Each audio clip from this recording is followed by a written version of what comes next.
পেশাগতভাবে যদিও আমি একজন মোবাইল মেকানিক, কিন্তু মাঝে মধ্যে আমি এমন সব কাজ করি যেটা আমার আসলে পেশার সাথে অনেক ক্ষেত্রে খাপ খায় না।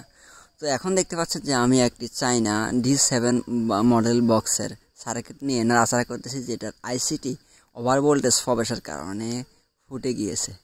তো অত্র যে স্পিকারগুলো আছে সেগুলার চাইনা কিছু সাউন্ড সার্কিট আমার কাছে রয়েছে। যেহেতু রয়েছে তাই কাজটি আসার পর আমরা কাজটি করে দিব কাস্টমারকে, যাতে কাস্টমার পুনরায় বক্সটি ব্যবহার করতে পারে।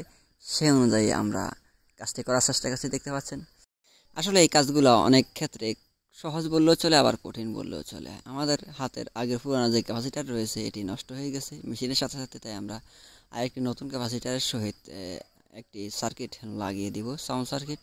আর অত্র সার্কিটগুলোতে ক্যাপাসিটার লাগানো লাগবেই, কারণ আপনি দুইটা স্পিকার যখন ব্যবহার করবেন তখন অ্যাম্পিয়ারের ঘাটতি পড়বে। আর অ্যাম্পিয়ারের ঘাটতি পূরণ করতেই এই ক্যাপাসিটারগুলো লাগানো। যদি ক্যাপাসিটার আমরা না দিই তাহলে ভোল্টেজ ড্রপের কারণে সাউন্ডটা অ্যাকুরেট আসবে না।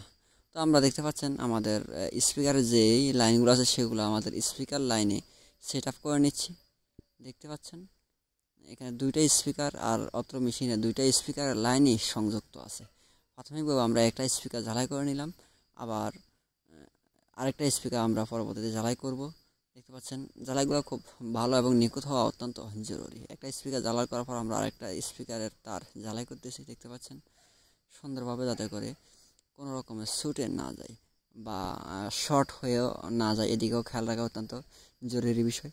এখন আমরা 5 ভোল্ট যেখান দিয়ে ইনপুট হবে সেই তারগুলো লাগাচ্ছি, গ্রাউন্ডে গ্রাউন্ড, প্লাসে প্লাস। এক্ষেত্রে এটা মনে রাখা অত্যন্ত জরুরি। এখন শেষ পর্যায়ে যেটা জরুরি সেটা হচ্ছে গিয়ে আপনার মাইক্রোফোন